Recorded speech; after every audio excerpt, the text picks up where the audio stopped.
Hello and welcome दोस्तों, आप सभी का स्वागत है टेक न्यूज़ के एक और फ्रेश एपिसोड में, जहां मैं आज के लिए लेके आया हूं टेक्नोलॉजी की दुनिया से बहुत सारी मजेदार खबरें। सो ज़्यादा देर नहीं करते हुए let's get to video. I am Harsh from Tech enigma.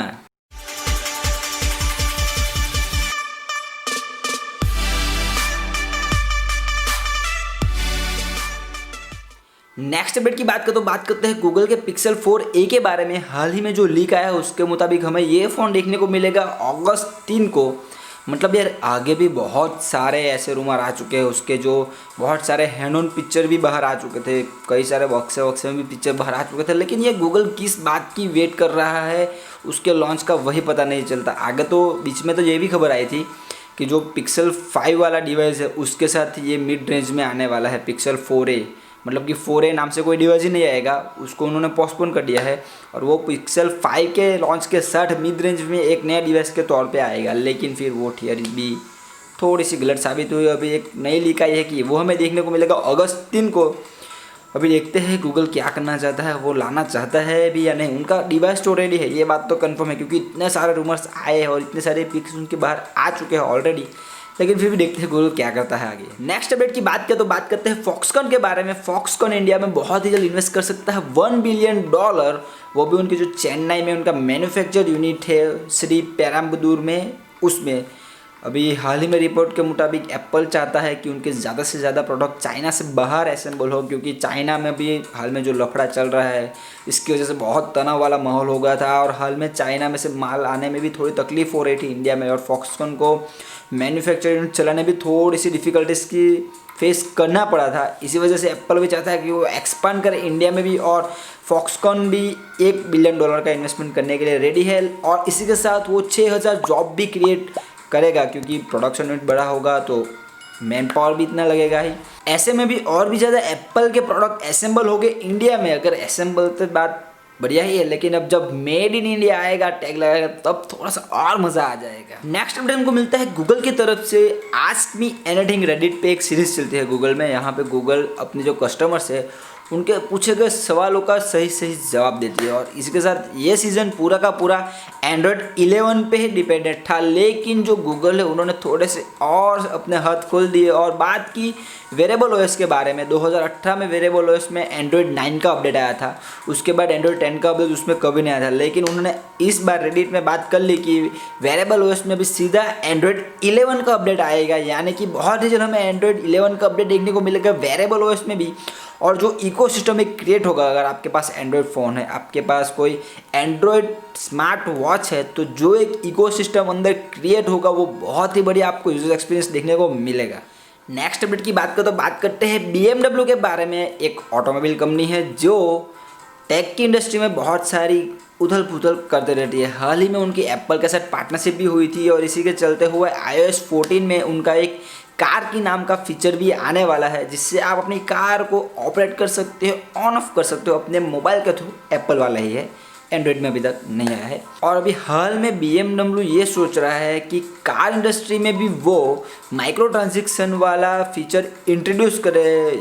जिसको भी माइक्रो ट्रांजेक्शन नहीं पता, वो पहले गेम्स में आता था कि आपके पास एक गेम है, फॉर एग्जांपल आप PUBG ही ले लीजिए, क्योंकि PUBG अभी बहुत ही पॉपुलर है। उसमें हर साल, हर ईयर या फिर हर थोड़े थोड़े टाइम पे सीजन्स बदलते रहते हो, और आपको अगर चाहिए तो आप सीजन पास भी खरीद सकते हो। तो क्या करते हो, आप पेमेंट करते हो उसके लिए कुछ, उसको आप सब्सक्रिप्शन भी बोल सकते हो। वैसे ही अगर आपके पास BMW कार है, वो एक फुल पैकेज कार आएगी। अगर आपको उसमें उनके कुछ हार्डवेयर या फिर सॉफ्टवेयर के स्पेसिफिक फीचर को यूज़ करना है तो आपको उन्हें पैसे देने पड़ेंगे, यानी कि सब्सक्रिप्शन लेना पड़ेगा उनका, और वो चलता रहेगा लाइफ टाइम। यानी कि आप हर मंथली सब्सक्रिप्शन कर सकते हो या फिर ईयरली कर सकते हो, ऐसा चलता रहेगा।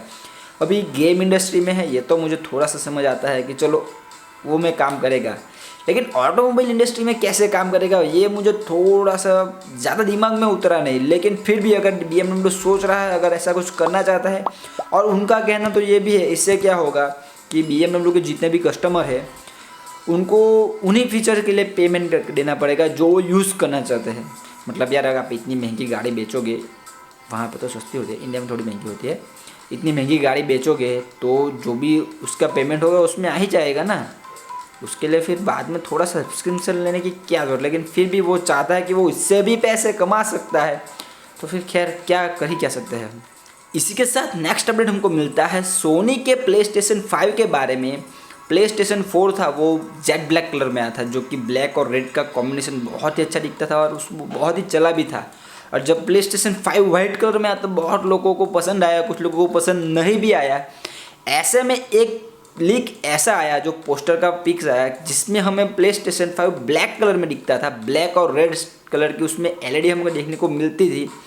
लेकिन बहुत सारे लोग उसको सच भी मान गए कि वो अभी थोड़े टाइम बाद जब एक्चुअल में सेल में आएगा तो रेड भी आने वाला है, ऐसा मान भी गए थे। लेकिन फिर अगर हम पिक्चर को एकदम जूम करके देखते हैं तो हमें पता चलता है कि कॉर्नर पे थोड़ी सी जो लाइट है वो हमें रेड दिखते हैं, लेकिन थोड़ी सी एडिटिंग में थोड़ी सी गड़बड़ हो चुकी थी और हमें थोड़ी सी ब्लू लाइट देखने को मिलती थी। इसी के साथ जो ड्यूअल सेंसिंग उनका कंट्रोलर होता है उसमें आगे ही की साइड तो हमें ब्लैक कलर दिखता है, लेकिन पीछे की साइड हमें थोड़ा सा वाइट कलर की एक स्ट्रिप जैसी दिखती है। मतलब यार एडिट करते हो तो थोड़ा अच्छी तरीके से करो, ऐसे पता चल जाए ऐसा क्यों करते हो। वैसे भी एडिट भी नहीं करना चाहिए यार, क्योंकि बेकार में कई लोगों की ऐसी उम्मीदें जाग जाती है और फिर आप ऐसे उनका पोपट बना देते हो, लेकिन अच्छा नहीं लगता। लेकिन फिर भी ऐसा एक पिक्चर आई थी मार्केट में और वो फेक है।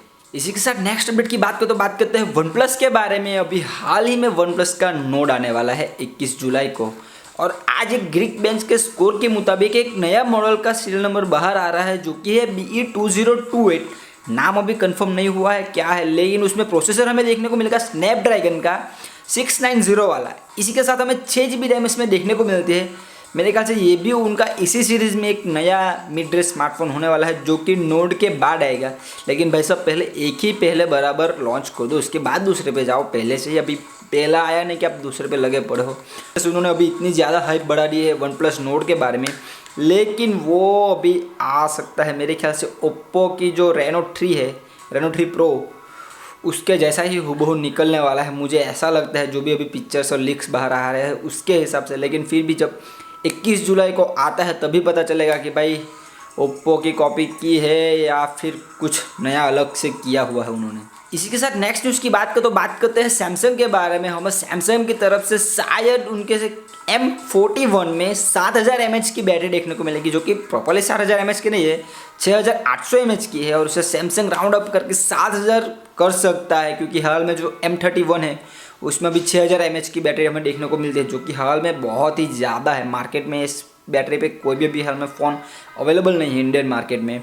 और चाइना में ऐसा रूमर आया है कि भाई सैमसंग का जो M41 होगा उसमें हमको 60,000 mAh की देखने को मिलेगी। मतलब कि यार बैटरी बड़ी होगी, उससे बॉडी भी बहुत बड़ी हो जाएगी फ़ोन की, और हमें डिस्प्ले भी उसमें मेरे ख्याल से बड़ी देखने को मिलेगी।